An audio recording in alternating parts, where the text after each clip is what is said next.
से जजमेंट आया था, 5 जजों ने संविधान पीठ ने जजमेंट दिया था, उस जजमेंट को पलट दिया 8 दिन के अंदर। ये संविधान के खिलाफ चुनी हुई सरकार की सारी शक्तियां छीन ली, सरकार को बिल्कुल पंगु बना दिया और सारी ताकत एलजी को दे दी कि अब एलजी दिल्ली चलाएंगे। 5-0 से जजमेंट आया था, 5 जजों ने संविधान पीठ ने जजमेंट दिया था, उस जजमेंट को पलट दिया 8 दिन के अंदर। ये संविधान के खिलाफ है। उसके बारे में नीतीश जी आज आए थे और उनसे काफ़ी डिटेल में चर्चा हुई। उन्होंने पूरी तरह से समर्थन जाहिर किया कि ये वो हमारे साथ हैं, दिल्ली के लोगों के साथ हैं और दिल्ली के साथ जो अन्याय किया है केंद्र सरकार ने, उन्होंने कहा कि इसका मिलके लड़ेंगे। और मैंने उनसे निवेदन किया, अभी वो पूरे देश के अंदर विपक्ष को एकत्रित करने में जुड़े हुए हैं। मैंने उनसे निवेदन किया कि अगर सारा विपक्ष इकट्ठा हो जाता है, नॉन बीजेपी सारी पार्टियां इकट्ठी हो जाती हैं, तो एक तरह से राज्यसभा के अंदर अगर ये इसको बिल के रूप में लेके आते हैं तो इसको बिल के रूप में हराया जा सकता है राज्यसभा के अंदर। और अगर राज्यसभा के अंदर ये बिल हार गया तो ये एक तरह से 2024 का सेमीफाइनल होगा। फिर एक मैसेज चला जाएगा पूरे देश के अंदर। ये बिल अगर हार जाता है तो मैसेज पूरे देश में जाएगा कि 2024 के अंदर बीजेपी की सरकार जा रही है।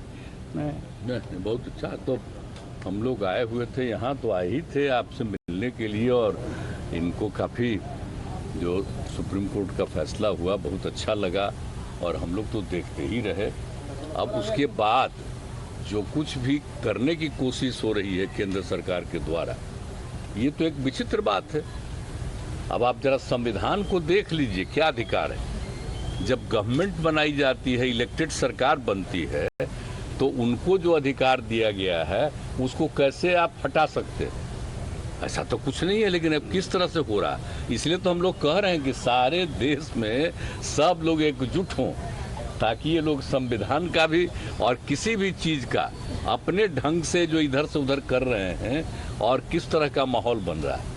आप दिल्ली में इनको लोगों ने किस तरह से बहुमत दिया है और किस तरह से सब लोग साथ हैं और हम लोग इस बात को मानते हैं कि काम कर रहे हैं, बहुत अच्छा काम कर रहे हैं। और उसके बाद सुप्रीम कोर्ट का भी फैसला हो जाए तो राज्य सरकार को जो अधिकार है काम करने का, उस काम को रोक दिया जाएगा। ये सब तो बहुत ही आश्चर्य का विषय है। तो ये हम लोग तो बिल्कुल इनके साथ हैं और जो कुछ भी है हम लोग जो आगे भी जो मीटिंग करेंगे, जो हम लोग कोशिश कर रहे हैं कि ज़्यादा से ज़्यादा विपक्षी पार्टियां एकजुट हो जाएं और मिल करके हम लोग पूरे देश में अभियान चलाएं, हर राज्य में अभियान चलाएं कि सब कुछ कानून का पालन होना चाहिए, आपस में सब लोगों के बीच में प्रेम और भाईचारे का भाव होना चाहिए और जिस तरह से लोगों के बीच में विवाद पैदा करने की कोशिश होती है उन सब चीज़ को बंद करना चाहिए और देश आगे बढ़ेगा। तो ये सब चीज़ जो हम लोगों के मन में बात है तो सब लोग तो सहमत है ही। और उसके बाद अगर इस तरह की कोई बात होगा तो जो कह रहे हैं हम लोग पूरे तौर पर इनके साथ हैं। ये जो भी कह रहे हैं बिल्कुल ठीक कह रहे हैं, इनके साथ हम लोग हैं पूरे तौर पर हम लोग। तेजस्वी जी, देखिए सारी बातें माननीय मुख्यमंत्री जी ने स्पष्ट रूप से कह ही दिया है। आज की मुलाकात खास तौर पे इसलिए है कि जो लोकतंत्र है, लोकतंत्र में चुनी हुई सरकार को जो अधिकार मिले हैं और जिस प्रकार से जो नॉन बीजेपी स्टेट में जिनकी भी गवर्नमेंट है, बीजेपी लगातार उनको तंग कर रही है, परेशान कर रही है। तो जो परेशानी अरविंद केजरीवाल जी झेल रहे हैं, हम यहाँ पूरी तरीके से इनको समर्थन देने आए हैं कि इनके साथ अन्याय कर रही है केंद्र की सरकार। और जब सुप्रीम कोर्ट का जब जजमेंट आ गया तो सारी चीज़ें स्पष्ट हो गई, तो कुछ कहने वाली कोई बात ही नहीं है।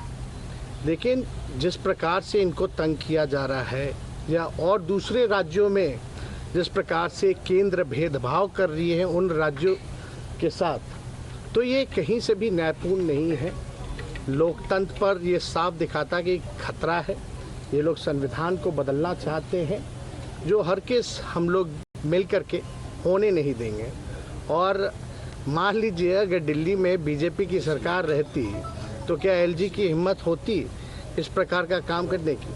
तो एक बात से पूरी तरीके से हम लोग विश्वास के साथ कह सकते हैं, जितना भी अरविंद केजरीवाल जी को सताएंगे, तंग करेंगे, ये उतने ही मजबूत होंगे।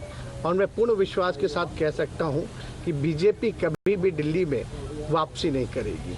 तो हम लोग सब लोग इनके समर्थन में हैं और सब लोग मिल करके हम लोग जो है देश हित के लिए काम करेंगे। क्या गठबंधन को लेकर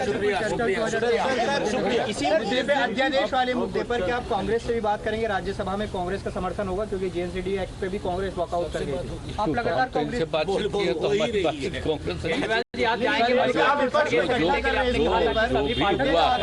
हमको तो नहीं लगता है कि कोई किसी का जो संवैधानिक स्थिति है उसका कोई उल्लंघन तो नहीं ना होना चाहिए जी।